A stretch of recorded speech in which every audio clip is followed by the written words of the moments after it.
They called it ugly. Tank crews called it something else, terrifying. The A-10 Warthog's 30mm cannon tears through armor, and to soldiers on the ground, its roar feels like freedom. Yet here's the twist. The plane the Air Force never really wanted became the battlefield's most trusted guardian. How did a low, slow outcast turn into a legend that refuses to die? When the A-10 first rolled out of the hangar, people laughed. It wasn't sleek like the F-16 or glamorous like the F-15. It was short, stubby, and built like a flying tank. But what the critics didn't realize was that this ugly beast was hiding one of the deadliest weapons ever mounted on an aircraft. The GAU-8 Avenger, a 7-barreled cannon that could tear through a tank column in seconds. While other jets zipped by at supersonic speeds, the Warthog crawled low and slow, close enough to hear gunfire from below. To the soldiers on the ground, that sound, the deep brrrt of its cannon, meant one thing: survival. It wasn't glamorous, but it got the job done, and that's why troops started calling it the sound of freedom. But here's the part most people don't know. This hero of the skies almost never existed. The Air Force didn't want it, the Pentagon nearly cancelled it, and even today, some still argue it's outdated. So how did this misunderstood monster earn the love of every soldier it ever saved?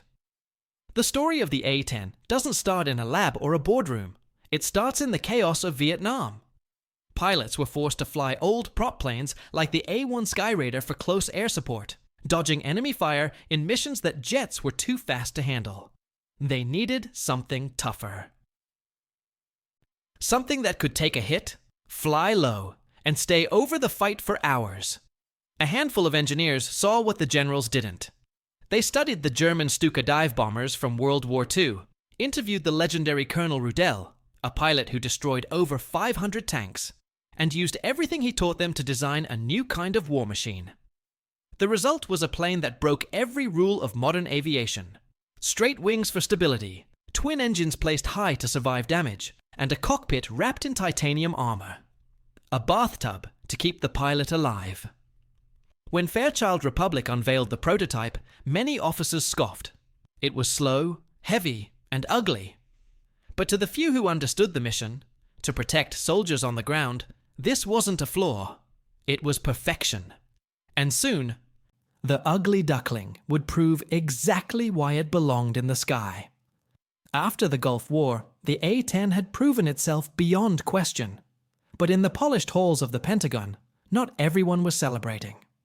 Military leaders obsessed with speed and stealth wanted to phase out the old hog in favor of high-tech jets like the F-35. They saw the Warthog as a relic, a brute from another era that didn't belong in the sleek digital age of warfare. But the troops on the ground weren't having it. Soldiers, Marines, and Special Forces who had survived firefights because of that low growling jet started speaking up. To them, the Warthog wasn't outdated. It was irreplaceable. While newer planes could fly faster, none could fly closer. None could orbit the battlefield for hours, talking directly to troops under fire. And strike with the kind of precision and confidence the A-10 offered. In Iraq and Afghanistan, it did it all over again. Storming through dust storms, dodging surface missiles, and saving lives in places no other aircraft dared to go. The A-10 didn't just support the mission, it became the mission.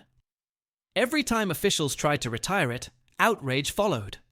Veterans, pilots, even generals who had seen it in action demanded, "Don't kill the plane that keeps our people alive." And time after time, against all odds, the Warthog stayed in the air, stubborn, scarred, and unstoppable. What makes the A-10 so untouchable isn't just its cannon. It's the way it's built. Every inch of the aircraft was designed with one purpose: to survive. Its twin engines sit high on the tail, protected from debris and small arms fire. Its fuel tanks are lined with foam that seals itself when punctured. Even the control systems are doubled. If one fails, another takes over. And then there's the cockpit, a titanium bathtub that can shrug off direct hits from anti-aircraft rounds. Pilots have walked away from missions where most planes would have been blown out of the sky. One A-10 even landed after losing a wing and half its tail. Engineers had built it for war, but what they really built was a flying tank. Its low, slow flight path lets pilots see the battlefield like no other jet can. They can track movement, communicate directly with troops, and strike with surgical precision. Each mission feels personal, not numbers on a radar, but lives depending on them. When the A-10 swoops down and unleashes its cannon, it's not just destroying targets, it's protecting people. This is why soldiers say they trust the Warthog more than any other aircraft. Because while other planes fight wars, the A-10 saves warriors.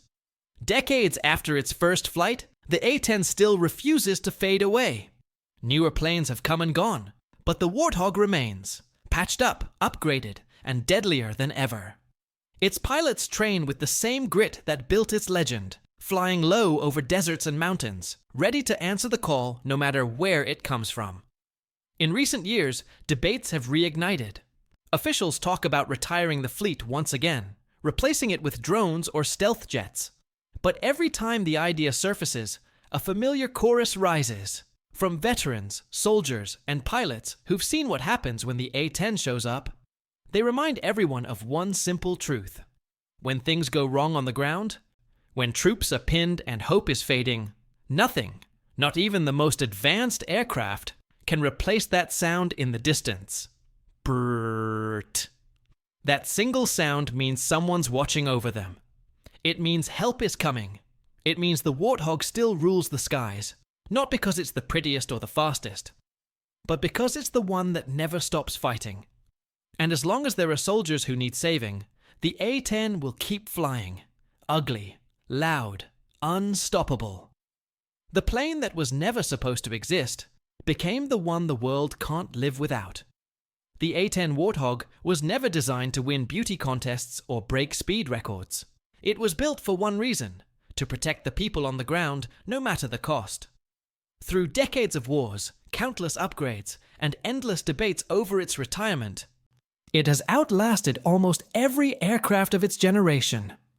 It's more than just a machine. It's a symbol of loyalty, a promise that no soldier will ever be left behind. Every scorch mark on its armor, every patch on its frame, tells the story of missions flown through chaos and fire. The Warthog may be old, but legends don't age. They evolve. So, the next time you hear that unmistakable growl in the sky, remember, you're not just hearing a jet. You're hearing history, defiance, and protection all rolled into one. A flying reminder that even the most underestimated creations can become timeless hero.